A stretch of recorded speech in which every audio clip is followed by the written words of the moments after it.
growing up, I was a big Lawrence Taylor fan. If you're not familiar with Lawrence Taylor was like defensive player of the year several times. He kind of took the NFL by storm, and for years on a cocaine infused rage game after game. But he was the man, and he sees him and gets an autograph on my coat. And he tells me a little bit about what they talked about, and I'm like, "You're a damn fool." But it was Sam. Sam's one. He's going to say whatever comes to mind. He goes like, "You're a crazed dog" or something. And Lawrence Taylor apparently liked it. Signs the coat, and I got all these different autographs. And now I'm like, well, now I got this coat with all these autographs on it. Now I can't wash the dang thing because I want to have these autographs, because I'm like, it's not something I would wear normally. Yeah. So now it just sits in this box with these autographs on it, but I'm like, I didn't get the autographs. I wasn't there. So it doubly doesn't mean anything to me now. Right. Someone's like, hey, where are all the signatures on there? I'm like, yeah, I don't, you know what? It's funny enough, Lawrence Taylor signed that jacket, and I'm like, it's right there. But I go, Sam could have signed this as far as I know. Yeah, right. So I go, Sam was probably intoxicated beyond belief. Hey, Lawrence Taylor. And the guy goes, sure, yeah.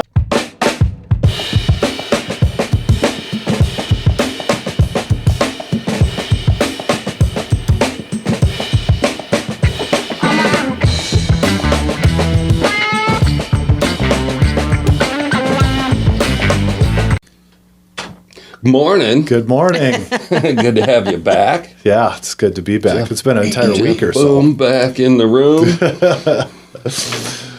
What's happening since last time? Got the first one out of the way, a little test run. And so it was funny because last time we got together, we just basically chatted. And as we had talked before, we had a lot in common.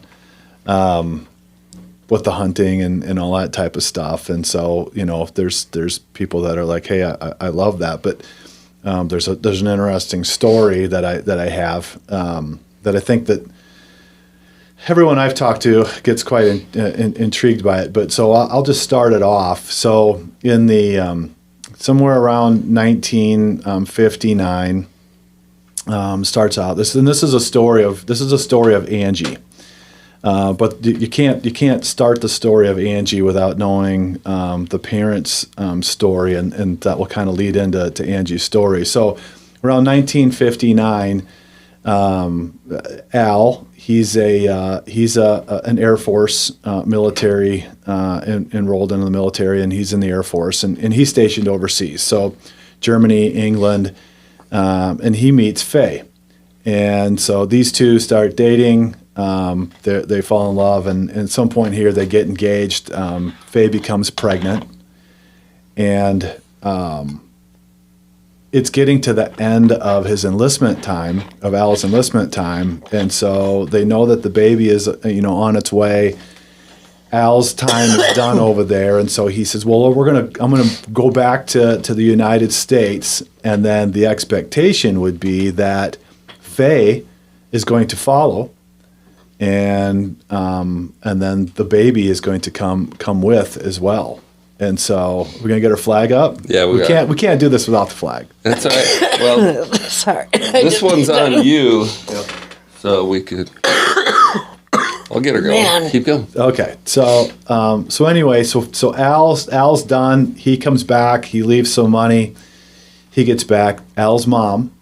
She sends some money too, and they're all kind of expecting Faye to come with, as I mentioned, Angie. So baby Angie is born, and Al's anticipating it along with his mom that they're going to be coming and living with them, to start and get things rolling, and their future will be raising Angie and so forth. Well, somewhere along the line, Faye switches up the plan. And now Faye is not coming to the United States, and basically sends the old Dear John letter and says, hey, this is over. This isn't going to happen. And so Al's basically like, okay, what do you do? And of course, this is 1959. So, today you'd be like, hey, I'm going to hop on a plane and I'm going to get over there and go, hey, let's work this out, or whatever it might be. But different world, no internet. Phone calls are a little bit, more complicated. Sketchy. Yeah, it's all kind of, it's different, right? So different world. And Al's kind of like, well, what do you do? She's basically said, I'm not moving. This is kind of like this is over. And so now you got the two stories. So we'll kind of talk through Al, what happens to Al. So Al basically is like, okay, I throw my hands in the air. What do I do? I've got a daughter over in Europe. I'm here. And so Al decides, you know what, I move on. Life is life. And so Al gets married, and he's farming with his father-in-law and helping out his uncles and doing those types of things. And then Al has 3 children and raises them throughout the 60s, 70s, and 80s. And so he just kind of starts with his life. Faye, after having the baby Angie, she ends up meeting somebody else, and then soon after that she's pregnant again, and then has another daughter, and she marries the father of her next daughter. And so she kind of moves on with her life. And so Angie now is with her biological mother, not her biological father. And as she gets older, she has questions, but the answers are never really like, why, how did this happen or whatever. And Faye's not giving her a bunch of answers and saying, well, if you want to go see him, this is exactly where he would be. And so it just starts to be separated. And Angie basically spends time in Europe, and then her new father is military as well. So they end up getting stationed in Europe.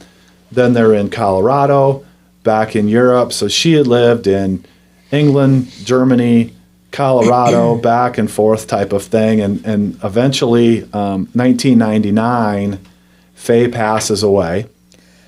Angie now is raising her 3 kids. She's a divorcee, and so she's raising 3 children. And she's basically in Colorado for like 30 years, raising her kids in a small town, Kiowa, west or east and kind of south of Denver. I'm thinking like Parker or that type of area there, and east of that. And so, 1999 is kind of when the internet started to be becoming a thing. When you're waiting for the whole dial-up thing and stuff, but no one really had Ancestry.com. There wasn't really ways to go track things down, and the internet was still new. Facebook, social media, and all those types of things. So, like, where do you start? So Al, after several decades. And by the way, Al had told his kids that there's a daughter out there, but what do you do? And the kids are like, where do I start? Because I don't know the name, and like there would be a different last name and all those types of things. So nobody really is taking any action to try to find them. And after so many decades, you eventually say, well, it's life. Probably they're never going to meet. But Al had always thought, I have a daughter out there that I've never met, and what do I do? And so Angie, after losing her mother and the internet becomes a thing, thinks, well, somewhere along the line I could maybe find Al, but where do I start? And so the popularity of social media and those things eventually start to come through. Now Angie's got questions. Number one, how do I find my dad? Is he married? Does his wife know? Does he have kids? Do they know? Does any of these people want me in their life as well? So she's very cautious as she's trying to find Al throughout that whole process as well. And so time goes on, and I think everybody just kind of threw their hands in the air and said this is probably never going to happen. And Al now is in his later 80s. So I'll fast forward to this. So March of this year. I'm working from home. I went out to my mailbox, and I find a letter, and it's a handwritten envelope, and it's from an Angela Castillo. The address is Aurora, Colorado, and I'm thinking, who do I know that's Angela Castillo, and all of this, kind of wrapping this through my head, and I'm thinking, I better open this outside because who knows what this is. And my wife's inside. I'm really racking my head. I'm like, what's in my past that's about to come up? Yeah. And I open the letter, and the very first line is, I was born September 7th in Leicester, England in 1960. Angie's my sister. Al is my dad. And so that was the very first moment. So that whole story is my dad's story. And his 3 kids. I'm the last of those 3 kids. And so Angie enters my life this March with a letter and says, now she's very cautious in the letter because she doesn't know how this is going to be received. And it's something trying to find my dad. He was stationed in England. There's a connection maybe with an Buum, hoping you could maybe connect me with him, that sort of thing, and then left a telephone number. I go inside. I don't even think. I just dial. Goes to voicemail, and I'm sure she sees a number coming from 605 and says, I'm not answering that because I don't know what's on the other end. Yeah. But it's me, and so I leave, something along the effect of, I think you're looking for Buum. Is that your dad? He's alive and as well. I don't know if there's a connection there that it is your dad or not, but he's alive as well. He lives like a mile from me. Whether it's your dad or you're looking for him, I can connect you with him. Call me back. And so I call down to my parents' place, and my dad's 87 at this point, so he's like the cell phones, that sort of thing. Like I'm just lucky I can hear anything, So I called my mom, and she's 80, and she's like, I said, hey, I just got this letter from an Angela Castillo. She's looking for Dad, and she goes, that's her. And I said, well, what? How do you know? And she says, Angie, that's the name. And so she's like, Dad, Jeff just got a letter from Angie, your daughter. And he's like, what? Type of thing. Like, what are you talking about? And she's like, Angie, she just sent a letter and Jeff received it. And she's like, this is her. She says in the letter that, she's from England. And so my dad's like, holy smokes, what's what really? Next? Right. And so I don't know, is he excited? I'm not sitting there looking at his face, but I said, does he want to meet her? Because I'm going to end up talking to her today, and I'm going to ask if she wants to come, here or whatever. And he's like, yeah, absolutely, of course. So it kind of started at that point and said, sure, I want to meet. So I ended up talking to Angie that night, and of course a million questions between the two of us, and connect her to my mother. And so the next day she got a chance to talk to my dad. And so she came the weekend after Easter, met her dad at that time 62 years old for the very first time in her life, and my dad at 87 meets his daughter for the very first time. Cool. Yeah, so wait. Hi there.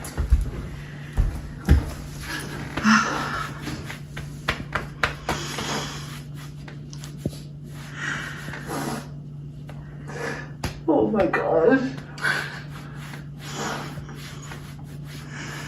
That this never happened, huh? I really didn't. If you knew how hard we looked. She helped me so much to find you. Now, of course, like I said, I had my questions answered, so I knew that she had raised 3 kids. She was like early development school teacher, that type of stuff. So you knew that there was good character.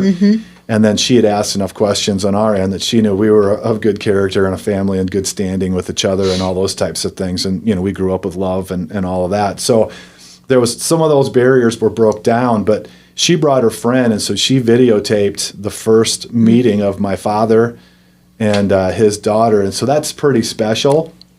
And so they got a chance to meet for a couple hours first, and then my siblings and their spouses came to my house, and so she came there, and we all got a chance to meet her for the first time in March or in April.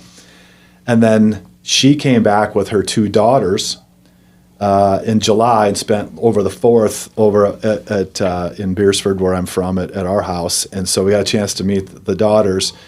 And then she was able to come over my son's homecoming weekend too, which is right around my dad's birthday. So she got to spend the very first birthday with her dad at that time too. And so when I was just telling you guys before we started rolling, I just come back from Colorado. I went out to go see them, and I met my nephew for the first time. And it was cool. They got tickets for all of us to go to the Broncos-Vikings game. I'm a big Vikings fan. Oh my gosh, and of course, wow. they're Broncos fans, so we went. And so I got to sit. There's 2 seats that were by themselves in one spot, 2 seats in another spot, and 4. And so I sat with my nephew and watched the game. And so we met, but felt like I've known all of them forever. Yeah. It's just really, really weird. Yeah, that's cool. And so, you look back, and so a lot of the questions were, when we first started to talk, I said, well, you could fly into Sioux Falls, you could fly into Sioux City, Omaha, whatever. None of it's that far away. And she's like, well, I'm kind of familiar with the area. I was in Vermilion at the Dakota Dome. My best friend's son played football there. And where I grew up, if you just go like maybe 100 yards up the hill, you can actually see the Dakota Dome. She was within, like, as the crow flies, 15 miles from her father twice in her life. Wow. And had no idea how close she was. She just kept thinking that it was somewhere in Iowa.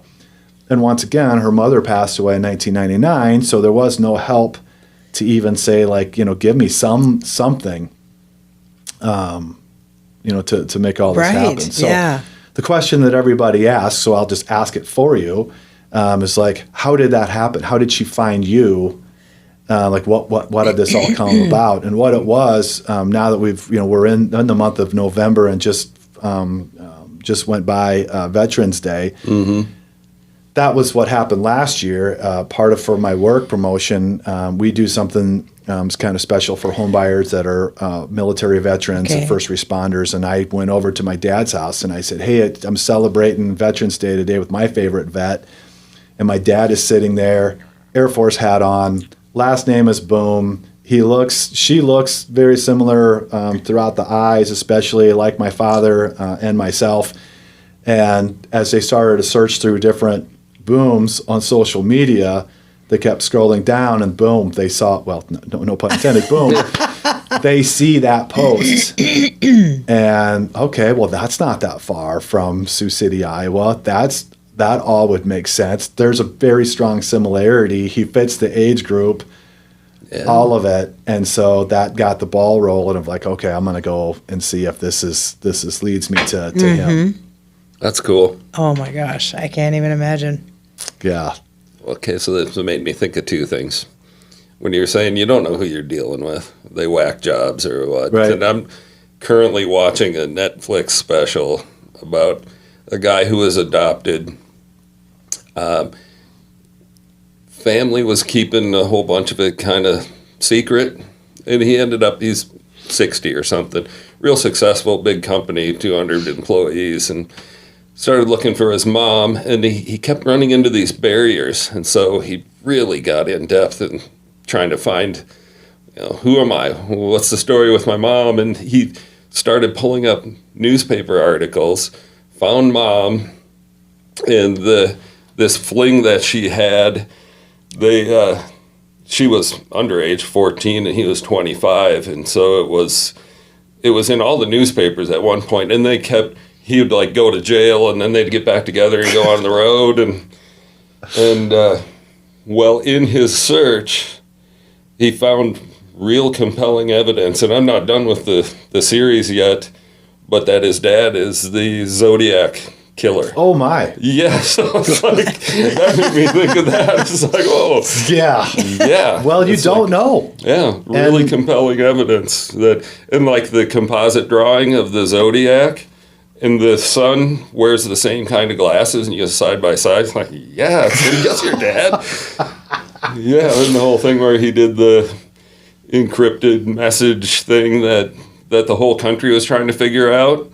And it was a couple of school teachers that actually figured it out. Military was working on it. If you can figure out this cipher, right, you'll know who I am. Yep. And, military people all over it, and the freaking Pentagon, and they couldn't figure it out, and 2 school teachers cracked it. Yep.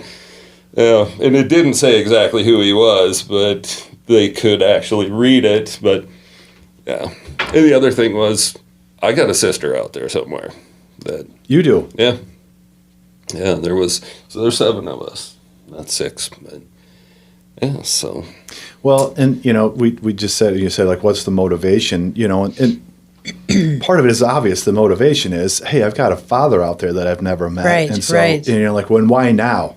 Mm-hmm. Well, it was almost impossible. And she self-admittedly said, I didn't really have I was a little inept in as far as like, how do I even go search and like, where do you begin? Right. Because oddly enough, my name is very unique, but on the same token, there's enough out there where like, okay, I keep kind of digging around and like, I'm not seeing anything that really goes, this is it. And then there's still the fear of, how am I going to be accepted? Correct. So you search really hard. You think that you've landed it. And now am I going to be on the sideline watching from afar, knowing that I'll never actually be able to be involved in it? And so you don't want the rejection and the heartbreak that goes along with it. You're like, am I safer not going there to protect my heart, or do I dive all in knowing that I could actually get my heart broken, and now you have to live with this the rest of your life knowing that you were rejected? And so there's risk of, what is all these people going to be like? And then there's also the emotional risk and the scarring and the damage that could come with it. And we're human. Right. And so even though you're like, well, I really want to do this really bad, you also say, I want to protect myself from not going out of my way to go meet people, regardless if they're blood relatives, that are going to impact me negatively for the rest of my life. All of a sudden I get she shows up 2 months later, she gets a knock on her door, and, someone's kid's like, hey, you're my aunt. I just got kicked out of my house because my parents rejected me, and now I'm here in Denver trying to get a new start. I mean, you basically open yourself up now to saying, well, you're family, you got to do this. And so, fortunately, that's probably a very unlikely with the family that we have, but you do open yourself up to that type of deal. And all you got to do is, like you said, watch enough Netflix, and the stuff's out there. Yeah. And it can happen to you very, very easily. So everyone was slightly guarded. To a degree, just because you're still like, okay, we've met, or we've had conversation on the phone, but there's still some of this lingering of like, what is this all about? But my sister brought her 3 daughters. They just were out there in October, and the nieces all got along really well. And so it's really crazy how easily it worked. And how easily everybody accepted each other, and it feels like a tighter group than it was even before. And so it kind of filled a circle that we never knew that wasn't already completely tight. But I think there was a little piece that was missing out there, and it just feels like it got fulfilled now. That's cool. Yeah. Wow. It takes a lot of courage on both sides. It does. But we're really happy that it happened. And like she said, she prayed like crazy, that all of this stuff would come to fruition. And of course, it's not our timeline. It's a higher power if you believe in that, Right. which I do. Yep. And I think that's where it's like, okay, in due time, this happens. And it's perfect timing. You can't argue with it, in that facet. It happens when it's supposed to, and it did. Yeah. Do you think, when you think of those situations, do you think most of them end up in that way, though? Most of them end up positively? I mean, I know there's always going to be a few that don't, but when you think about it kind of from that 50,000-foot level, it's like, I bet most of them end up on a good note. Yeah, I think when you look at it, if it's really, really wild story and it's positive, or it's a really wild story, I should say wild, but if it got intrigue and interesting, whether it's good or really good or really bad, you hear about them because that's worthy. You're there. The ones that are in between, they fly under the radar. And so when you're like, what is the percentages? I would think that, I always still believe in the good, right? People and humanity. So I would think that most of them work out really well, with some one-offs maybe inside of the family where you're like, this person over here, just like all of our families. You've got somewhere in the middle of your family, whether you admit it or not, you've got your favorites and the ones that you're like, okay, not as much. Right. Yeah. And those a lot relationships of probably met with indifference. Right. And go back on their path. Right. And my brother was a little guarded. I'm the youngest of the siblings, and then my brother's older than me, and then my sister. My sister is elated that she's like, oh my gosh, I have a sister. She was praying that she'd have a sister at some point in her life, and she does. My brother was one still kind of like, okay, well, you just entered the family, and like this, this is still unique to me. And so it took him, a hot second to kind of go, okay, I can open up, and I just want to know who you are and what you're about before I just go, okay, here you are in my family, and let me just tell you all about us and let you in. So it took a little bit, and that's okay. Sure. It's just everyone's going to have a different, you have to take their temperature to kind of see where it's at, and it was lukewarm. And now it's like, hey, I'm all in. But I'm the type too. Typically, I'm just like, oh yeah, I'm all in, and like, you got to show me that you're a bad person before I believe it. Right. But I think anytime you're in a service industry, you start to realize that you can identify and recognize people like if they're what they're like pretty quickly, just because you've come in contact with thousands and thousands of people and had to work with them at a kind of an intimate level. So quickly on the phone, I'm like, oh, she's a good person. Where you came from, you raised 3 kids, just all the things that she said were just checking all the boxes. She's got a good value system. Even being in a, Colorado being a very liberal state with a lot of unique things that happen inside of that are different from where I live. There's some of that where you're like, okay, are we going to have pretty strong value systems that are different, or or political views that come interfering, and all of that kind of lined up as well. So then you say like, okay, I can talk freely about how I feel about things, but still an openness to other ideas. But I didn't have that kind of fear as well. Yes, we're like, oh boy, right. don't bring up, you're in South Dakota. I'm like, what are you doing today? Oh, I'm out trying to shoot a deer. I don't have to have the fear of like, oh, I don't know how you could do that. Like she understands the conservation side of that, and they're a fan of the Second Amendment and all that type of stuff. But you just have all those little concerns start to come up. Yeah. We've been exposed to too many other stories where those things start to eventually come up, or other people, and so everybody's been vetted out really well. We're all good. We're all good with each other. Yeah. Yeah, you can cover that ground pretty quick, too. It's just put those feeler questions out there, and you find out where you sit. Yeah, But so the fact that she prayed about it. a nice commonality that I have with the nephew, and so I found this out real early, is when she, before she came for the first time, she said, "Hey, I'd like to bring something. Like, do you like? What's your favorite drink or whatever?" And I said, I'll drink beer or whatever, but I said, I like some bourbons, that type of thing. And so my nephew picked out a specific kind of bourbon, and she brought that and gave me a bottle and my brother a bottle. And so I knew going out there that I'm like, okay, he likes bourbon. So I brought him a bourbon glass with a kind of a cool, Nice. kind of fits this decor South Dakota thing on it. And sure enough, when he shows up, he's got another bottle of bourbon, a really nice bottle, and he's like, "You're taking. We'll have a drink together, but you're going to take this home with you." And so that was kind of fun. He was a beer deliverer, and anytime I had a friend up in Fargo when we lived up there that he was a beer delivery guy. They're like connoisseurs. Of everything. Oh my They gosh. just know like alcohol better than anybody else and what the flavors are. They get a little snooty on what they're going to drink as well. They do. But that's because of experience. Exactly. Yeah. All of a sudden they get their taste is a certain way. It's like, I'm not drinking Coors Light, that type of stuff. Where I'm like, I like 2 kinds of beer, cold and free. But but anyway, he knew enough about it, and he had tried enough bourbon, so we ended up going down to the liquor store and just kind of looked through the stuff, because he's like, you got to try this beer. It was a chili lime beer, and I was like, I'm very intrigued, and he's like, it's the best chili lime beer. I'm like, I don't know how many chili lime beers there are out there, but this is the best one. It's the first time I've heard of it. Yeah. Good thing I know, because I can start at the top. Yeah, exactly. At least I know I found the premiere. So like very biased opinion, but I did try it. I had a drink of a can of it, and it was like, it's really good going down. And then just the hint of the chili at the back of your throat, not like hot, but just noticeable Just a that presence. it's there, and it was absolutely delicious. So I told myself I was going to grab some before I left. Totally spaced that off, but it was.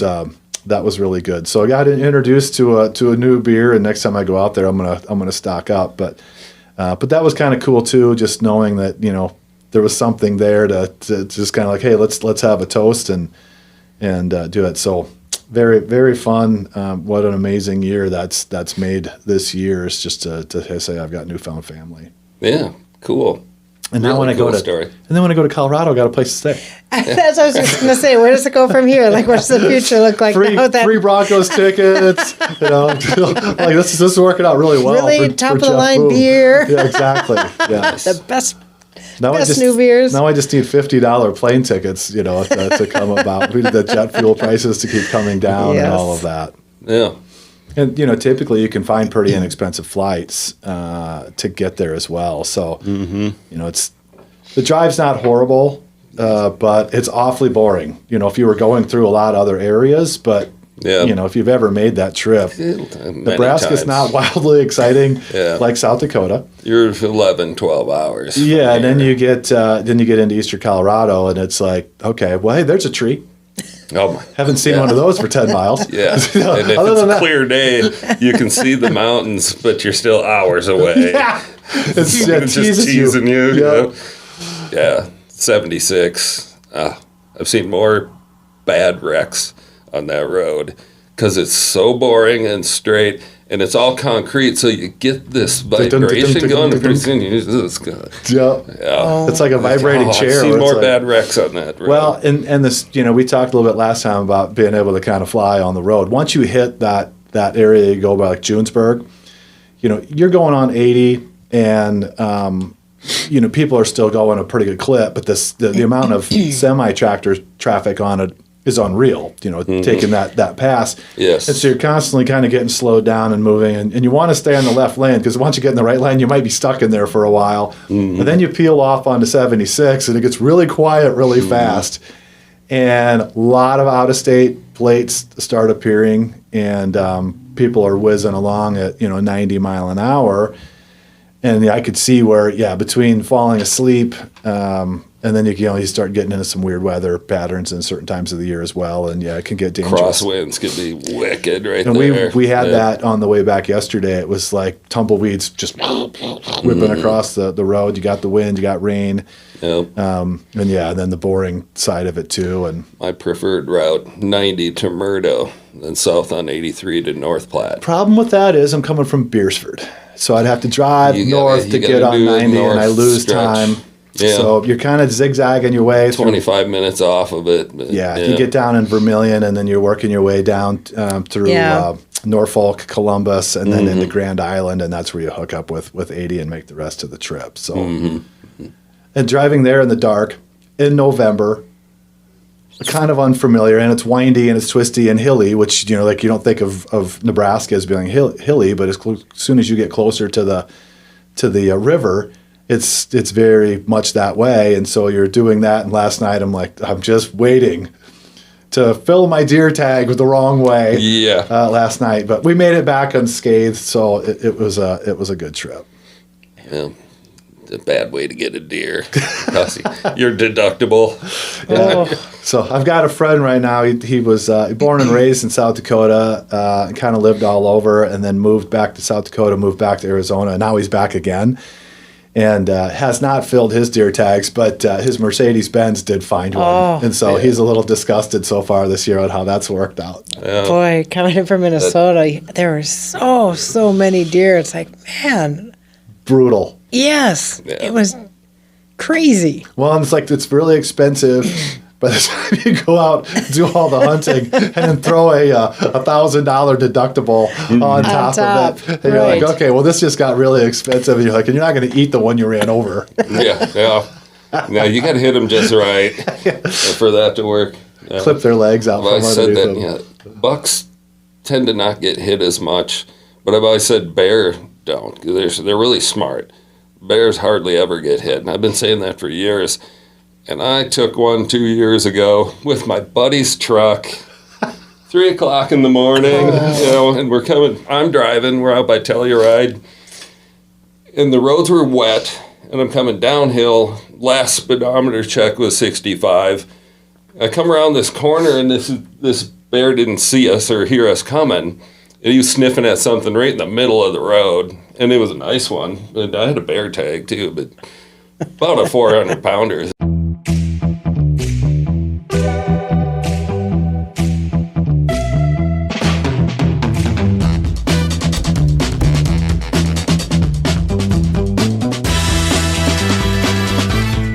This is a keeper, and he looks up, and I probably bent the brake pedal. I was just standing on the brake, and I've got a big trailer behind us. So you're and getting I'm trying to pushed. keep that from jackknifing. And he looks up, he's totally surprised, and he does the back and forth. So it's like a 400-pound squirrel in front of me. It's like, well, just pick a direction, I'll go the other way. And he didn't, and I ended you up didn't? And I think he was like right in mid stride, so he went low, so the airbags didn't go off, and took him out, but man, whacked him. And then I go out in the dark, rainy, Oh, no. grab the triple Benelli bear. and I throw some slugs in it and my headlamp and carefully looking over the guardrail, and I finally see eyes, and I pull up on him, I watch him for a while, see how he's doing, and he's looking at me and had him dead to rights and put him out of his misery, and he got up and walked away. Just got clocked by a F-150, And he just moses healed on. up, and yeah. As far as we know. Well, they can take it. Right, they're pretty brutal. It was fall, so he had all his fat on Yeah. him, and I think he did all right. Yeah. Busted grill, and still passed the deductible on the damage. Though. Well, when you think about another grizzly bear, or it was probably black bear? Black bear, yeah. Yeah, think about another black bear when they get into a fight. It's not that much different from an F-150 actually hitting them. Yeah, so, they're like I said, they can nasty take fights. Yeah. Or when they go in and take on a large animal like an elk or something like that. So yeah, like I said, their bodies are pretty muscular and they probably could take a lot of abuse. Yeah. Yeah. So you talk about that in the other, you don't see a lot of those types of animals. When I was living in Fargo, there was a wolf that actually got hit by a car too, because you always kind of wonder. And it's like sometimes you wonder about these animals and like where are they? And then they get hit by a car, and you're like, okay, well now we know that they're there. That's confirmation. Fortunate. Yeah. Yeah. So is the bike put away? Yes, with a question mark. We'll see. They're away. They're both clean and they're both covered up. But got to top them off with some premium, and they're both plugged in. But the way this fall's going, might get a ride in yet. We'll see. So right in this time, this is my big question, and so this is one of these rhetorical questions, and it's silly, but everyone's got an opinion. When is it time that you take your grill or Blackstone or whatever and you put it away for the year? You don't. I don't. You don't. Nope. Because sometimes you I see like love when that smell of smoke is coming in the house and there's snow falling. I love smoking and grilling in the winter. Do you find that it's harder to keep the temperature up? Yeah, Yeah. sure. But in the smoker, you just throw a little more coal or wood in there. Right. Yeah. I got a turkey out. I'm going to smoke it. You're gonna smoke the This turkey? week, yeah. Well, it's supposed to be what, 30 some degrees or whatever. Yeah. So I'm partially in that camp, but I don't like to go out and like sweep off my back deck. So I kind of just go, okay, that's gonna happen, and then bring everything into the garage. And then if I've got a nice my garage faces the south, so if we get any kind of wind or something like that, I can still go out and do the grill. But the Blackstone, that's kind of my go-to then in the wintertime, because you don't get a ton of smoke. You can kind of just do that in there, and then you've got one of those little stand-up heater deals with the thing that go, the big circle thing. Yeah. Get that going. Yeah. Stand underneath that. Get the Blackstone going. There you I'm go. warm. See? You got your bourbon right next to you. You're making your food there, so you still feel like you're cooking outside. But the other thing though, is when it's in the wintertime or it's cool, you kind of like to warm your kitchen up as well though. And the smells, the and comforting smells. a little homey kind of feel, the smells. But I don't know. I had 35 acres at one time up in the mountains in Colorado, and I'd built this kind of this makeshift structure and used a tarp for my walls so I could just pull up with the pickup truck. Boom, I've got my little hut. And a snowstorm came in, and I had my grill right outside my flap of my little hut with elk on it, a big elk roast. And that was so fun, sitting in the snowstorm and reach out every once in a while and flip my roast. That was a good time. So you didn't like to sweep your deck off, Mike. You just pull that grill right up to the sliding glass door. And go, Yeah. Yeah, true. Very true. Then that smell can waft right in. It can waft right in. That's a good point. The one thing that I didn't do a good job of this year, and I had in the past, is I'm a charcoal Weber guy. Yeah. I'm like, I like the flavors of all of that. I always say if you're doing it with a gas grill, you're cheating. You can just well cook it inside. It's just just warmer. But what I've done in the past is like you get it really nice and going and keep adding the coals and kind of do like a 2 or 3 hour deal. So you go from pork chops to your burgers, your brats, chicken, just it's a big array, wings, whatever. So it's kind of like it used to be like a Sunday afternoon thing. You just in the summer just keep putting more meat on more meat, and now you're kind of set for the entire week. But there's always some extra, so then I'll vacuum seal it. You throw it in the freezer, and then comes January when you're like, man, some grilled food would be really good right now. You drop it in like the boiling water pot, and then when you take it out, the steam comes out. It smells just like it came off of the grill as well, and it tastes just like it happened. And so this year, I have not been on my A game and had not like filled up the freezer with all that type of stuff. So now I'm in this little panic mode where I'm like, okay, we're ticking on the timeline here, and the temperatures are not telling me that it's great for charcoal grilling, because once it hits 35, it's tough to get that grill really ramped up for a long time to make certain kinds of food. And you're preaching to the choir on all of that and freezing it. No, I just love that. Did you ever do a fuse? It's commonly called a fuse on a Weber grill. I'm a Weber familiar. guy too. Yeah. And now I have a big smoker grill combination thing. Actually, a client gave it to me. Wow. But yeah, it was really great shape too. He used maybe once, but so I'm getting good at that. That's what the turkey's going on. But a fuse, we're gonna have to powwow.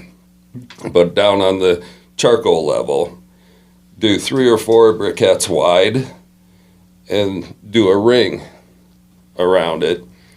Don't connect the ring, though. Okay. And then you put your chunks of wood in there, and you light one end, and it's like a 10-hour burn that just keeps you right at a slow bake temperature. So a big pork roast or something in there, or a smoked meatloaf is a fun one to do. So I'm going to go on down where the charcoal's at, Yep. and I'm going to put a ring. And do I stack these? Yeah, you kind of build them up the wall, Yep.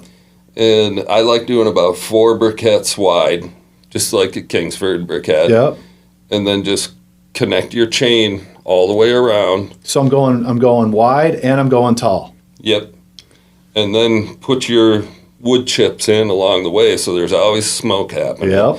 So it turns into a smoker. And how high do I go? How do I stack them? So 4 wide. Yep. So I'll do like 1 or 2 on the grill, and then 2 up the wall. Oh, gotcha. Yeah. And then don't connect them. Light this end. When it gets going, just cover it up. Open your top vents, and it's just a slow burn all day long. Continual smoke, and it just keeps it nice.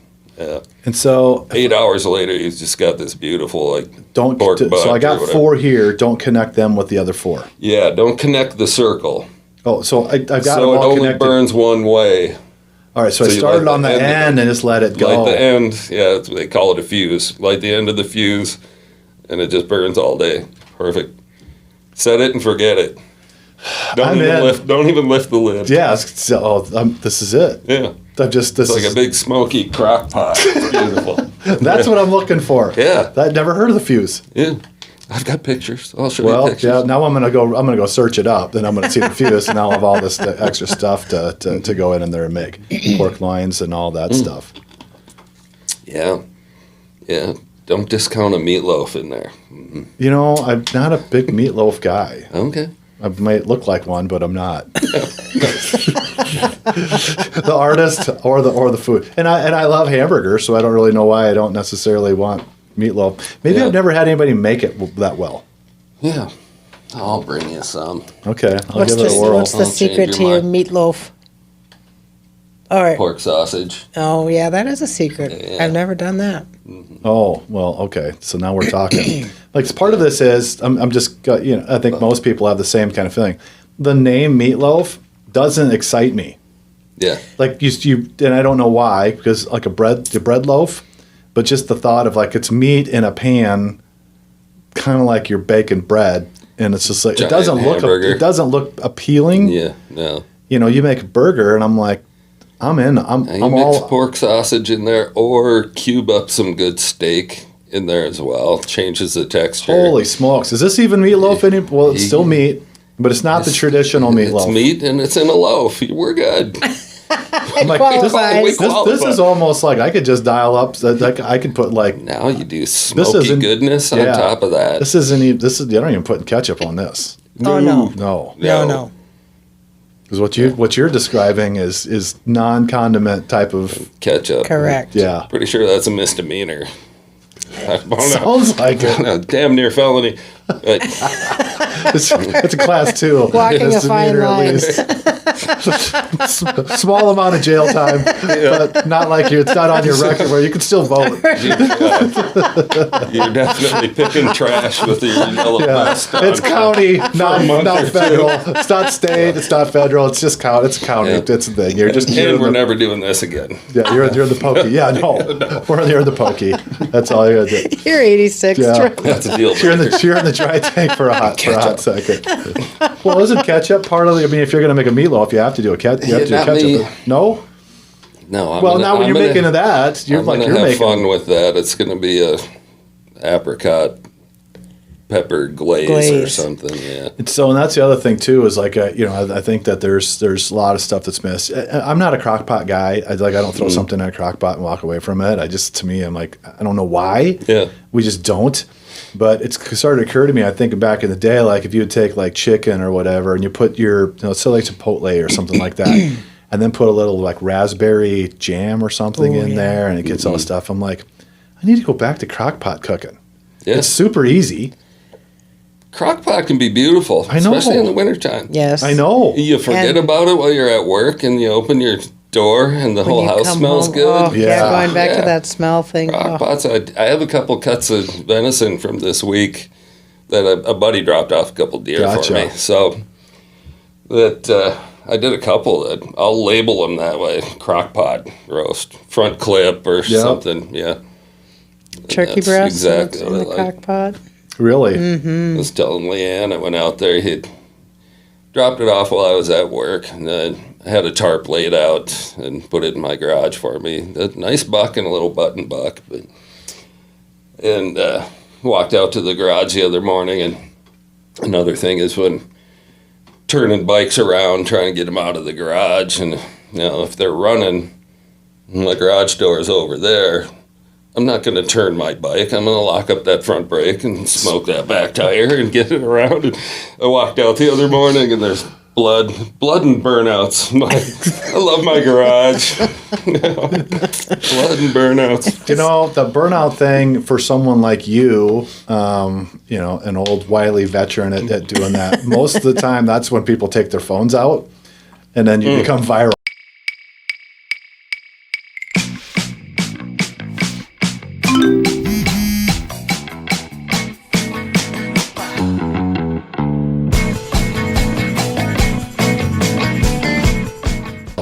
Then you go viral. You've seen it. Yeah. The guy goes, hold my beer. Yeah. I'm going to take this four-wheeler off of the upper deck in my shop down the flights one of easy stairs. move, And yeah. they go right off the edge. Yep. Almost kill themselves. So it's like, the guy goes, hey, I'm going to get on the throttle heel, and he goes right through the wall. Yeah. Yeah. Right. Yeah. Yeah. Not You you. can video successful, cool burnouts all day long, and nobody will pay attention. But yeah, Well, that's it. you go launch it through the door. Everyone. Yeah, and you- We enjoy watching You the wreck other your fender and your snowblower. I like to see your demise more than I like to see your success. That's Yeah. just human nature. Yeah. Back to insurance deductibles. So you got you're carving up your deer this weekend. Then is that what you were? It's all busy with? done. Yeah, you got in there all- and got her done. Yep. All vacuum sealed, properly labeled, clean. Fine dining. So my wife is well, we'll say this, not her entire life, but at one point she was going through a lot of different. There was pain. GI issues, all this stuff, and really couldn't put a finger on it. And this is like we didn't really know what gluten-free was at that time, but she was going through a lot of this stuff, and it was just like getting progressively worse. And I didn't know that she was even having like all this weird pain. But it ended up being it was fibromyalgia, but it really Oh my was gosh. kind of brought on through eating gluten. and I know that some people on this are like, oh, this gluten-free thing is garbage. It's real. It's proven at this point, and if you've seen someone that's having the issues and when they get off of it, the difference of way they feel. So, and I've read different books and that sort of thing too, and like how we've basically genetically modified most of the crops and the things, and wheat being one of them, and that's probably how all of this stuff became into existence. But we're living longer, and being hunter-gatherers, we didn't find that much grain. Right. So we never had that much grain in our diets. Correct. Meat and greens. Yeah. That's when I feel my best. And meat and greens is basically what I'm eating. Well, and if you go back, let's even say hundreds to thousands or how many years that all this is with mankind, you weren't growing, hey, I got 12,000 acres of grain, trying to make money. This was, I've got this small little field. So it was just done completely differently. And so a lot of things look different. So she was going down this path, kind of figured this whole thing out. And the funny thing was, you'd go out and you have beer, and she would feel like miserable the next day. Yep. And, most people do if you've obviously overserved yourself. Sure, but right. She felt miserable, and she thought everybody felt the same way because people would say, well, I'm hungover. So she's like, well, that's a hangover. That's what a hangover is, right? And then realized, oh my gosh, if I don't drink beer and I have something that's gluten-free, I don't feel the same way after, a couple. And so all of that started. So then she really started to get heavy into looking at labels, what's real food, what's not, and really wants to know where the food comes from. And then you go out, and I'm like, I bring home a deer where I know where it was. Yep. I saw it when it was on its feet. I saw it when it was no longer on its feet. It basically never leaves anything that, with between the garage or, the vehicle and the transport and all that stuff. I cut it up. I refrigerate it. I put it on. So you know exactly where it came from. Yeah. She didn't want to eat that. Yeah. Which is, and I think that's the case with a lot of people. Of course, she knows it's I give her, it's a little bit of a rub both ways, because I'm like, oh, you don't like that organic meat? But, it's about as pure as you're going to get. And so the funny thing is, when you talk about that, there's some satisfaction when it comes on your garage and you can cut it up and you have the chunks and all that stuff, but it takes time. Yep. And the last time I brought out my son and then another kid his age, and they would have been probably like 12 and 13 last year. And they shot deer, and we brought them home. And my buddy, the dad of the other son, he comes over, and I'm in my garage, and I'm kind of finishing one up a little bit. And he's not a fool. Hey, let's walk me through this a little bit again. He kind of helped me with my memory, and I'm like, am I getting played or what? So needless to say, I end up, taking meat off of this one for him, and he got to kind of stand and watch and give me the old. I'm gonna have a bush light here as I watch you. I'm a visual learner. Yeah. Hey, do you mind throw all this right into this bag? Hey, could we get it cleaned up? And I'm like, should I vacuum seal this? So I go, you know what? Maybe I should just maybe I should make all this meat, just bring it over to your house. That'd be great. Yeah. Here comes. Yeah, I'm gonna make you some. Would you like chislik tonight, or would you like some jerky? Want me to chew it for you? Yeah. I'll serve it to you on a platter. How would you like it? Medium or medium rare?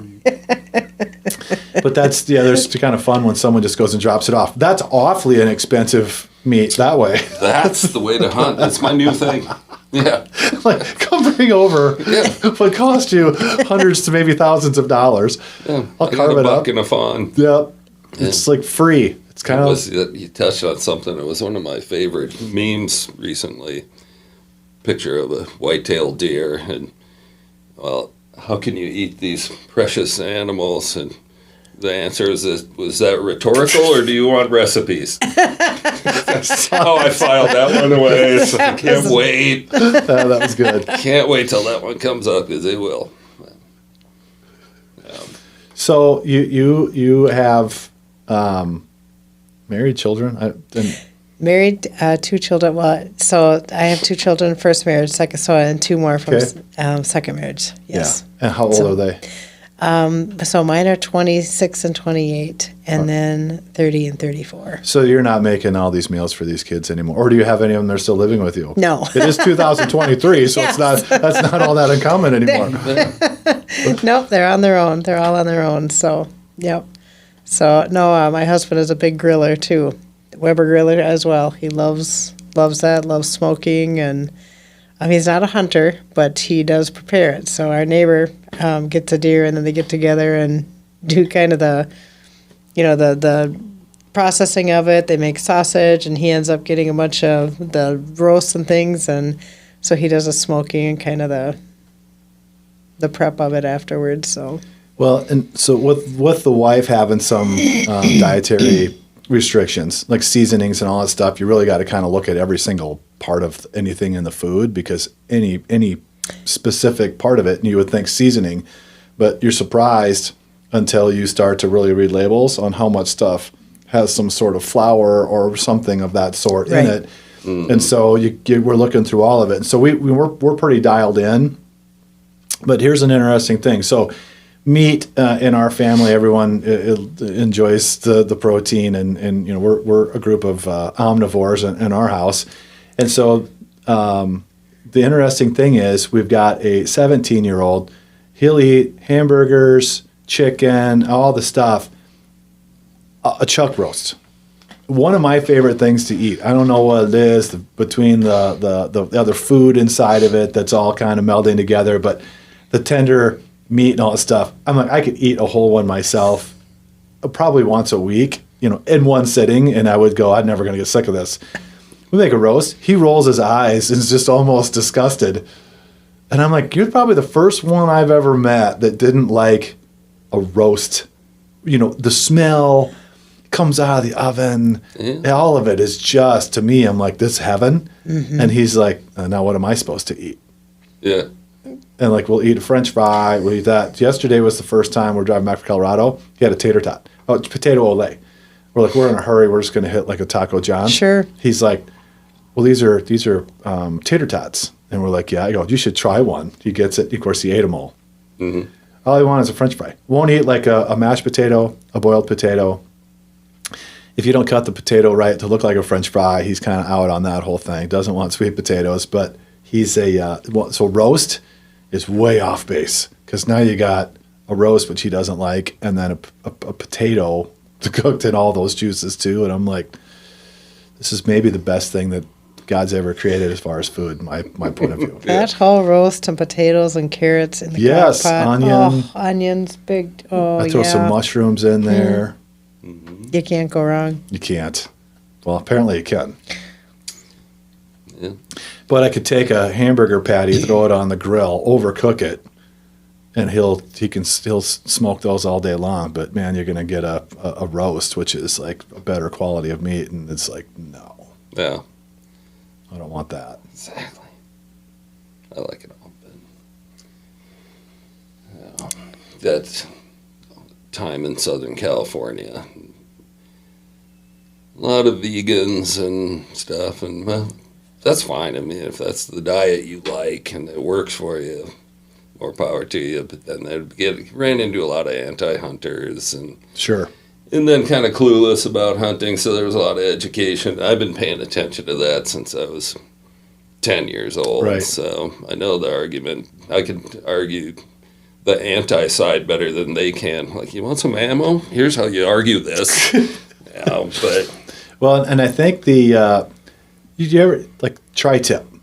yeah, That was like, I never even heard of a tri-tip until a few years ago. People were like, hey, can I get these tri-tips or whatever? I'm like, what the heck's a tri-tip? Mm-hmm. That's a California thing. really? I believe so. I think that's where people, because I never hear anybody go, hey, I want to get a tri-tip. But one of my friends, he went to a meat locker, and he's like, hey, man, you ever had tri-tip? I said, I heard of it. So he brings me this big piece of meat. I'm like, what is it? And he's like, he lived in Southern California for a while, and he's like, people in California are like, they're all into the tri-tips. And I'm like, you don't go into a grocery store or a Walmart or anything around here, and they're like, hey, tri-tip. Yeah. I don't see it, unless maybe I'm not looking for it. But Yeah, they're around. and it's not like a wildly great piece of meat, but the tri-tip thing it's like a thing for some people. It's hard to cook. Yeah. I haven't really figured it out. I have some. I have my beef cut down at the Canton locker, and Right. they do tips. But So you're not familiar with it. Right. I've heard of it, but I have no idea. which No, kind I've it heard is. of tri-tips, but I've never Well, this all reminded me of Ted Nugent being asked that, why do you hate vegetarians? And he said, I don't hate vegetarians. Almost everything I eat is a vegetarian. I love that one. Love vegetarians. He's like that guy that, if you look at, if you don't know, and you just looked at it from the musical perspective, the headdresses, into the Native American Flaming culture, arrows. jump on a buffalo and ride it across the stage. Yeah. The crazy face, the goof, kind of a wild eyes type of thing, and you don't know beyond that. Even if you like, because Spirit of the Wild, really low production quality, Yeah. kind of a strange intro theme song to it and all this type of stuff. And of course, he's a guy that gets on his hands and knees with his bow and makes all of these animated celebrations and stuff, and the spirit of the beast and all those types of things. And then you listen to him, and someone will ask him a question. He's so well spoken. His vocabulary is enormous, and then to know what he knows inside of politics. He's very sure of himself inside of his value system and what he believes in, and the conviction that comes through with all of the knowledge that he has and the research. It's unbelievable, because you watch him, he'll take out an automatic rifle and just like shoot all this stuff, the big smile on his face, and he's wearing everything's camo, sleeves are cut off. Looks like he just fell off of a turnip truck. But you put him in front of somebody, and you don't want to debate him, because he'll absolutely almost embarrass you, because he's so well thought out in what he's going to say. And you're like, does that stuff roll around in his head? Effortless rant comes out. Unbelievable. I know. Yeah, it's dialed in. But he's also like, he can talk just so plain and simple and goofy. But it is unbelievable. It's like poetry when it comes out of his mouth. It's unbelievable. And I'm like, part of me, I'm like, he kind of is one of those things you'd probably get tired of him after 2 days. And on the same token, I want to hang out with him for a week. Totally. And just go, I want to just you'd probably keep digging. Keep digging. Yep. You'd probably listen for 20 hours straight. It's like putting Ted Cruz in front of a microphone in Drug Congress. and alcohol free from day one. Yeah. Right. And that's All the those thing. rock star days. You wouldn't expect that. Totally sober. And they lined up with another group. They were trying to put another band together. It was a lead singer from Skid Row. I think the drummer, was it Bonham from Led Zeppelin. There was all these different guys from other names escaping me. right, but I think it was Bonham was the drummer from Led Zeppelin, and then Sebastian Bach was the singer from Skid Row. So they all tried to put a band together. This was all on a TV show some years ago. And Ted, now you just went in there and you got all these guys that were doing this during the psychedelic days of drugs, and if you're watching his stage presence, you're sure that he's on something. Yeah. Because you're like, no one would behave this way. Yeah. And the guitar solos that go on for days, you're like total psychedelic type of a feel, and you're like That just huge drugging. confidence. Yeah. That's why in that industry, drugs and alcohol are so prevalent. Yeah. Just to get up in front of 50,000 people. Day in and day out. Especially if you're like overnighter, you're playing little gigs last week and all of a sudden you're filling a stadium. It's like And you're on a bus. a little liquid courage and some. And he just had it. And stay up. Yeah. To be able to I got to stay at this level every time. And he's so high on life. But they put him. He probably has trouble coming down later. Right. Yeah. But they put all these guys together, and they're supposed to create this album. Well, the lead singer from Damn Yankees. No, that band, that was the featured Tommy Shaw from Styx. That band, they actually had some hits, and I think there was some uniformity on there. I think all of those guys probably to some degree had some sobriety or whatever, and it worked. Well, then they tried to reinvent this band, and you put the exact, I'm like, I'm sure they knew, and this is why it was going to be good. You took a guy that never knew rock and roll other than it's party like all day long, and obviously has like these addiction issues, the lead singer. And now you got Uncle Ted who wants to come in and try to be the dad of the band, and it just was awful. because he couldn't, like, he's like, well, I'm just going to go in and, like, I'm not drinking because they're like, you got to show up and, like, we're going to record. Like, we've been doing this too long to, like, have a guy come in a half hour, an hour late, to say crazy stuff and, like, not to be able to show up, in full capacity. And so they're having all these arguments, and Sebastian Bach's like, okay, I'm done. Well, then they go to dinner and he grabs a bottle of wine and starts pouring a glass. And they're all looking at him like, what is he doing? And so he's like, hey, I'm just going to have a glass of wine with the meal. What's the big deal? Well, before you know it, he's opening up another bottle. He's just chugging them down, and he just ends up in a rage. And so it never worked. They couldn't even land on a name of the band. It was like, hey, it's Raw Dog. Raw or War Dog or God War. You just take the letters and you flip them the other way around, and they're like, that name sucks. And these guys are just fighting all day long about this stuff. And you're like, at some point, like, these two guys are too set in their ways. Mm-hmm. And I'm like, Uncle Ted is like the wrong guy to put in that type of atmosphere. Yeah. He's got no tolerance for it. Yeah. He's a total pro, and he's alpha all the way. Right. And he's got land like all over, like Texas, Michigan, and all this stuff too. Michigan, yeah, that's his home state. Big into exotics and all this crazy kind of stuff. So I ran into him one day, and I was up in Minnesota back in my little farm town back at the summer block party kind of thing in town, and multiple places I went where there was live music, and that's always my thing is Nugent, I'll yell that out, and it actually got turned on to a puddle of mud on that trip, and I'm on my way back into Denver, and I swung into the music store, and I also years ago and had my gym in my basement, so I'm like 240 and all neck and shoulders and no sleeves and my cowboy hat on, and I go walking in there and showered for a couple of days, pretty raw. And walk in, and a cute girl at the front with flyers. And, you here to see Ted Nugent? And I snapped it out of her hand. I said, you're damn right I am. I said, I didn't know. I was just picking up a CD. And go walking up, and he was signing books. Kill It and Grill It. Really? Yeah. It just was a total fluke. I'm just trying to head home, and I'm kind of fuzzy from a week of partying. Sure. And, yeah.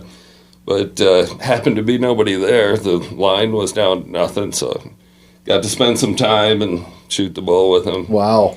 It was kind of fun. So I had him sign some books. Bought one for Jamie and had him sign it, but then I had my straw hat. I'm like, you get the hat too? And I had my Ted Nugent signed hat. And, wow. Yeah. I should have just hung it on the wall, but I wore it out. Autographs. I'm over those. I never got it. Yeah. Kids still want to get them. It was on a fluke. I'd never seek out an autograph. But. Right.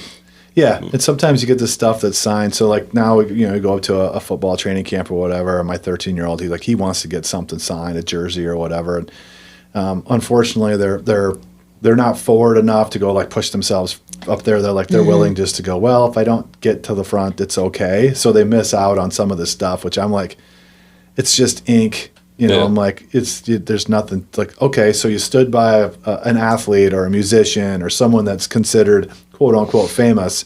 Mm-hmm. They sign their name on something, and you're like, what is it? And you look at social media, and someone will be standing by some old washed up rock and roll guy, and they're like, got their arm on him, like pointing at him, like, hey man, we're hanging out. We're and like you this. got up there for 10 seconds, you got your picture taken, the guy's like, next. It's like Santa Claus. I'm like, big deal. But, people get caught up in that. And like that with the hat, to me, I'm like, okay, you get a sign. Like, maybe I should have hung it up. But on the same token, I go, it was cool at the time. I had it signed, but I'm like, it's still my hat. Yeah. Conversation piece. Yeah. Wherever Yeah. it went. Yeah. Yeah, it works for a time. Mm-hmm. But otherwise, if you go stash it away in your house somewhere, no one ever sees it. It never gets brought up. Yeah. And there it is. So I've got my old college football coat, Northern State Wolves, and it's got the stuff on it. And somehow it ended up in one of my Sam. I'll just say Sam. Ends up in Sam's hands.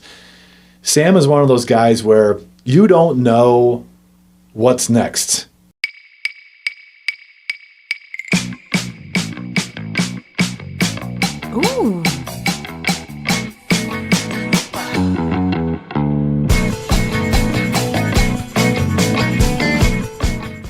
but it's going to be something. And it could be something you're like, what the hell is wrong with you? Or it could be like, well, Sam had a pretty good idea there. That's fun. And we're going to go do that too. It's probably preposterous, but we're going to go do it. Sam's just all over the map. Sam somehow ends up with my football jacket, and this is 1991. So the Minnesota's hosting the Super Bowl, and he goes up. And once again, like I said, Sam ends up in places where you're like, how in the world does this happen? Well, he gets into some party, and there's NFL football players there and that sort of thing. And growing up, I was a big Lawrence Taylor fan. If you're not familiar with Lawrence Taylor was like the defensive player of the year several times. He kind of took the NFL by storm, and for years on a cocaine infused rage game after game. But he was the man, and he sees him and gets an autograph on my coat. And he tells me a little bit about what they talked about, and I'm like, "You're a damn fool." But it was Sam. Sam's one. He's going to say whatever comes to mind. He goes like, "You're a crazed dog" or something. And Lawrence Taylor apparently liked it. Signs the coat, and I got all these different autographs. And now I'm like, well, now I got this coat with all these autographs on it. Now I can't wash the dang thing because I want to have these autographs, because I'm like, it's not something I would wear normally. Yeah. So now it just sits in this box with these autographs on it, but I'm like, I didn't get the autographs. I wasn't there. It doubly doesn't mean anything to me now. Right. Someone's like, hey, where are all the signatures on there? I'm like, yeah, I don't, you know what? It's funny enough, Lawrence Taylor signed that jacket, and I'm like, it's right there. But I go, Sam could have signed this as far as I know. Yeah, right. So I go, Sam was probably intoxicated beyond belief.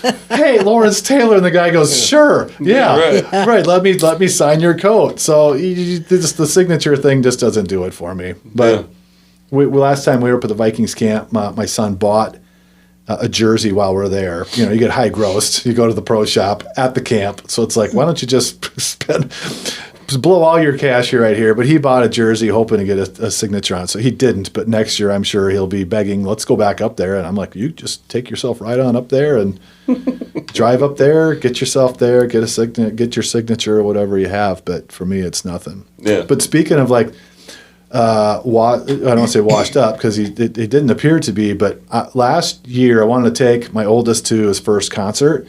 I went to Omaha to go watch Kid Rock. I had heard, from the last several decades, they're like one of the most amazing shows you'll see. He's wildly talented, plays multiple instruments, and then like his energy level is way up high. And I'm like, okay, well now he's in his early 50s. I'm going to tame my expectations, so to speak. And he came out. Oh my gosh, it was insane.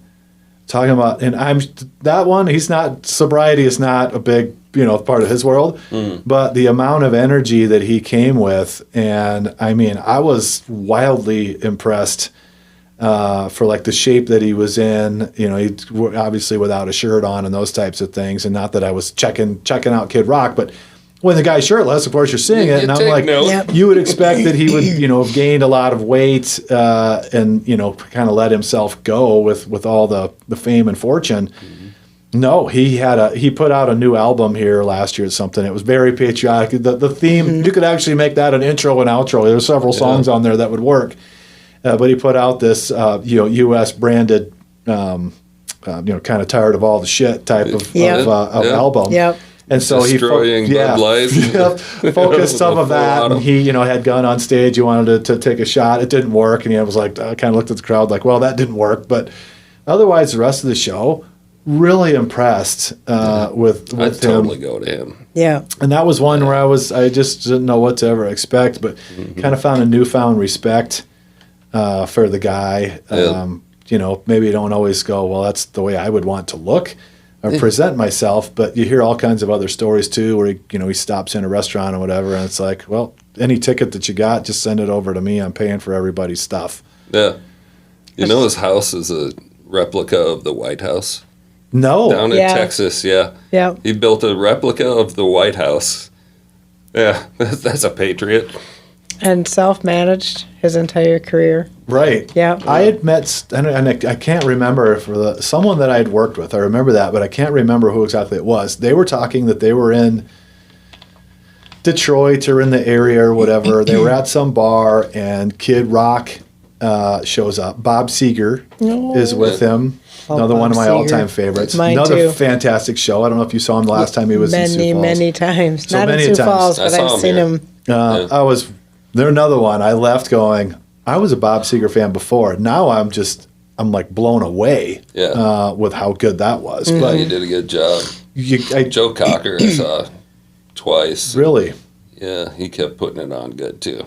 But Kid Rock and Bob Seger, they're in the bar, and people start talking, and they like, Bob Seger's sitting there with a cigar and like, of course you can't smoke, but he's got a cigar. He's having his drink, and they said the end of it's all wet, and he's just got it in his mouth, and he's kind of hanging out. And they said he kind of keeping to himself. Kid Rock's like, he's like talking to anybody and everybody, and he kind of gets a little group of people going and says, "Hey, whatever you guys just like to come over to." He's got a house there, I'm assuming, and he's like, "You want to come over? I've got a bar. We'll just go there." And he said, so he's like, "Just if you want to come, just come with me." And he had a van show up and all this stuff, and so like you just pile in. He's like, "You're coming over to my house." They said you went into the bar and everything. It was like when you walk into like a bar, that's what he has. Yeah. It's like, it's not like, well, here's just this room No, with a no. bar. It's like he's got a full blown bar, the lights, the sound system, the full thing. And they're like, he came in, and Bob Seger just comes in, goes right back to kind of like the same spot that he was before. Now he lights his cigar, has his beer, and just sits back and enjoys and watches. And Kid Rock says, they cranked up the tunes. Oh. And he's like, "Help yourself to whatever." And he says, "We party with Kid Rock for like, 2 hours." And he's like, "You want to go home? Got rides going back to the bar or whatever, just go pile in, and thanks for coming," type of thing. Oh, I'd and be takes so off. in. And you're like, who does that? Yeah. That's where you're like, he's still the people's guy. Yeah. But That's what I like about him. and he came on board with the, with the hat and the, all the lyrics and stuff. Obviously, were colorful, and you kind of wondered where he stood. And you're like, okay, this is more about marijuana than anything else, and drinking and that sort of thing. So he started that career, and you kind of have a different view of him. And then I think over time, he's actually improved his image to where more people go, okay, he's a pretty good dude. Obviously lifestyle. If you were just going off a photograph of him and his bling and his style, be like, "Now pass." But as you get to figure out who he is, he's a cool guy. Right. He sings a lot of gospel. too. Yes. Yep. Embraces his trailer trash childhood. Right. Well, and that's the thing. It still says this is where I'm from. Yeah. And I think that's the part that's Didn't pretty let cool. it go to his head. But also you were around, Hank Williams Jr. and some, he somehow. But if you throw enough of these lyrics and those types of things in there, you start getting surrounded by old time country musicians that have been there, done that. Yeah. So it was like, hey kid, this isn't like you invented like rock and roll or your party lifestyle. It's like there's guys that would put you to shame. Veterans, and one of them's still alive, Willie Nelson. Willie Nelson, you try and hang with him. Yeah, somehow was still alive and well after basically filling his lungs and his liver for quite some time. But I think now my wife and I have talked too. It's like if we're going to go to a show, they got to be iconic. Mm-hmm. Yeah. And so last one, I think in the last one we went with the Eagles, Foo Fighters, that type of stuff. We were like, okay, you've had a couple decades to prove it, or 3 decades to prove it. Iconic's dwindling away, though. It is. And you won't That's see why I was glad I got into Joe Cocker. And it will be hard for anyone to really have Seger. that now, isn't it? Yeah. It's too easy just to dismiss. Taylor Swift right now is on this thing. I'm not a fan. Understand what it's all about. I think there's a not my style of music. Not like a fan, but I get why there's an attraction to it. But there's one you're like, it has actually lasted. The career has been there, not to this level. It's actually grown. Yeah. There's probably one where I go, maybe that becomes one. That becomes kind of an iconic type of deal. The career could go, because I think it was probably 20 years ago that she was probably first on the scene, right? Or 15 years ago? She's another one that was self-managed. She was mailing CDs out when she was 12. She was mailing CDs out to radio stations and managing her deal. And so there's like, that might be one where you go, okay, but it's like you said, it's dwindling. You don't see much of it anymore. The 70s and 80s and that sort of thing brought it on. And it's just like, how do you even have a career over 5 years anymore, or even 2? Yeah. One album, and they're like, well, you're old news. Yeah. That sounds like the last one. These kids now, they don't have the attention span to say, well, I want to go through it. You didn't have, and plus, you don't have to buy the album. That's right. You know, we had to, so you had to listen to every single song, and so you had a deeper appreciation for the artist, because some of your favorite songs might be one that never even got radio play. And you're reading the cover. Yep. And the insert. Yep. Yeah. You knew a lot about them. them with what you could, and now, of course, they can research the crap out of everything about it. And then if the album, what is the album? I just want the song. The newer music doesn't. It doesn't have the hook, and it's not unique enough. So it's real easy for it to just go away. And When you can become a multimillionaire over one song. Yeah, right. Yeah. And then fade away. Yeah, that's cool. Yeah. And I'm still in the music industry in some capacity because I had this big hit. I'll get a celebrity, so to speak. Someone will pay me to show up and perform 4 or 5 hits. And some of these guys now, even like your Def Leppard, your Motley Crue, is still trying to go out there and go on tour and do these things. And you're like, you see some bad reviews on a few of them. You're like, and then you just go on social media and you hear some of it. Can't hit those notes anymore. Yeah. Hard to do that, replicate those types of songs when you can't do those notes. Axl Rose. Right. Yeah. Your James Taylors, those types of, they never reached that far in their vocal cords, so it lasted longer, and then they could sing those songs. Jimmy Buffett, all those types of guys. It was like, okay, still sound like the radio. Yeah. Totally different deal when you don't have to go stretch up for those super high notes. But that was 1980s. You had to go hit them. Mm-hmm. Yeah, exactly. Well, here we go. We could go for hours. I know. We're going to wrap. What do you think? All you got to do is just say shut it down, and somebody will come up with something just like that. I know. Well, you keep going. Music alone. Well, you could. Oh my gosh. Well, keep going. we'll throw one more bit in there just so we can. You got something you could maybe pull out of there, but holidays. So we're rolling up into Thanksgiving. Mm-hmm. What's the what's your normal, like? When does a tree go up? I don't know if a tree's going up. No tree in your house. Yeah, I have no family left. Right. And you don't even do a tree for yourself. No, I haven't for a while. Yeah. Wow, It's that's the way to get in the beyond spirit. low key. So do you don't do I got that turkey out. I'm gonna no smoke. decoration whatsoever in the house? Yeah, I may do a last minute. I like doing that, but yeah, it's like I don't know. I grew up in this family where it was so big, and it's no parking for 2 blocks at the Nelson family Christmas, and you couldn't see the tree for the presents, and the kids' table was somewhere down in the corner in the basement because the house was so full, and it's like, well, just me and my brother, and he's probably got something else to do in Colorado, so yeah, I don't know. Yeah, Christmas tree, is it up yet? Usually I put it up on my birthday, which is the 17th. Of November. But this year I'm gonna wait till after Thanksgiving. But I like decorations. Yeah, nothing in our house yet. It will come right after Thanksgiving.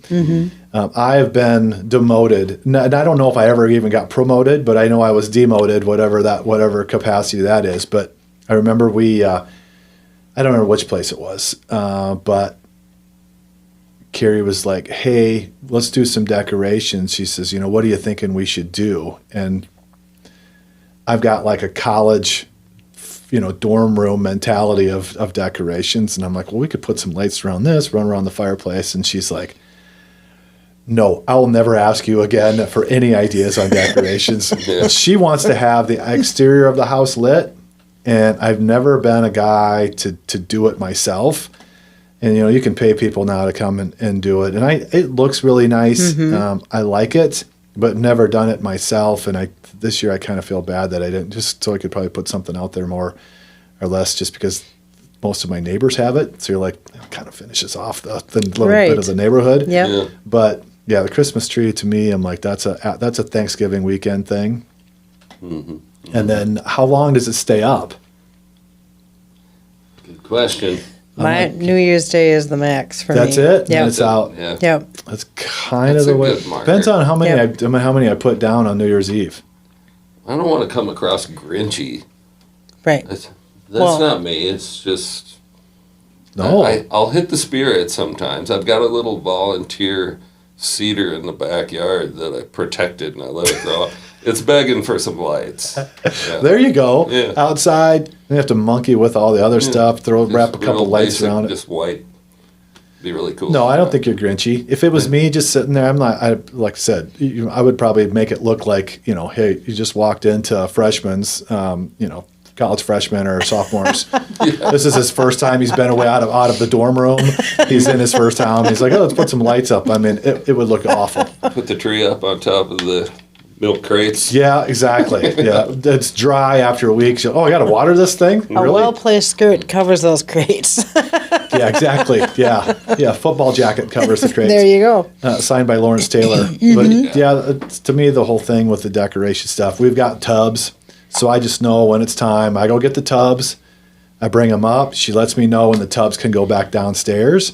And so whatever out, it's out. My mom is like, That's how you work it out. yeah, my mom will go. She's got a plan, and she goes big time. It's a lot of stuff, and so we have enough. Or I mean, you understand it's Christmas, but it's also done in some modesty and with some taste. I go to some of these houses and I'm like, holy smokes, gingerbread. It's like Vegas. Yeah, Right, You're like, right. "Oh." Vegas style Christmas, yeah. So we were driving home last night, and we go by a house. Clark Griswold Yeah. would On be steroids? Clark Griswold would be jealous because I don't know if he could stick another light. It was like yellows, and I mean it wasn't even like green and white and red. It was lit. We come around the corner. My wife and I, like, holy cow! Like, how does that even happen? Like literally like light, just in the whole house, just was plastered with it. Mm-hmm. I wish I should have stopped and tried to figure out what the theme was, because the colors, like, there was no flow. Mm-hmm. It was just like somebody did it, like it was vomit. Yeah. When it's done well, it's beautiful, but when it's not, it's like, oh. Yeah, and you don't need it. All of the siding doesn't have to be covered. No. And like the only thing that's not has lights is the window and the door. Otherwise, it was just covered to the T. And so, yeah, I'm not that guy. Like, just like around the peak and then around the side. Nice and neat. Have you seen the new thing now in the new construction? They actually install a whole lighting system that you run from inside, and it can be, I can't think of the name of it right now. Yes. So someone that I work with that built their home, they added it. Mm-hmm. The builder was like, hey, I really want you to put this in. And I'll just, it's not cheap. Of course not, what is, but Yeah. it's not inexpensive, but they also wanted to get it in a house bad enough to showcase it where they could say, we want some advertising, that he got a deal. So he said, I'll do it. And it's cool because you can change the lights to whatever color, and you can do like different Sequencing. phases and stuff. So if you're like, it's 4th of July, Yeah. red, white, and blue, and you can kind of design how you want that to look. Whatever your football team is on Sundays, you can do that'd be that. fun. Now Yeah. you got your Christmas, your Halloween, so all the colors can just be according to what it is. Mm-hmm. And then even like where they built their house is next to one of the ponds or lakes, whatever you want to call it, the ones. I'm like, in the summertime, you can give it that cool blue type of look, Sure. and all that type of stuff. So I'm like, I've seen that. It is pretty cool. you'll never have to worry about Christmas lights. Then I'd participate. Yes. Done. Done. That's the color Jimmy, I'm can you feeling. light the house? I got the spirit right now. Right. And you could go all white. You could like go different colors, different days of the week during and then New Year's, silver type of stuff, gold. You could make a little champagne type of look. I'm like, it's endless. But something to think about. I'm like, you're not going to decorate. There's your other option. My next Resale house, value go through the roof. through the roof. Yeah, I wonder what that upgrade. Well, part of it is like depending on the cost. It's like if it's worth more than 10% of your home, don't do it. You have to pull comps that way. Do not do it. Remodel your kitchen instead. Right. It's all about Yeah, choices. another bathroom would be great compared to the lighting I system. wonder how that does comp out. It's got built-in Christmas lights. No, that'd be big for Right. me. Yeah, it is. Yeah. I'd Well, like it's depending on the price of the home. I think 25,000. it'll become more routine. I think when we see it, and it'll be No, it is. It'll a cool be a thing. Yeah. Yeah. Yeah. it'll be part of something. Well, yeah, we're gonna. Yeah, I appreciate you having me back on here, though. I really do. Well, it was fun again.